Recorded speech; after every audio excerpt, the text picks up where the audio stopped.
The great thing about hypnosis is it's a natural state of consciousness that we all shift into naturally. So if you've ever been reading a book and you kind of get lost in what you're reading, or you're watching a movie and you forget that you're in a movie theater, or even driving down the road and all of a sudden you realize you've gone a little bit farther than you thought you did, that you weren't really super aware of what was going on around you, that is a good state of hypnosis.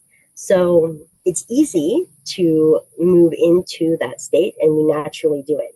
So some good tips would be to remember, if you've done it before and you're doing it to someone else, that you're the expert, right? They're deferring to you.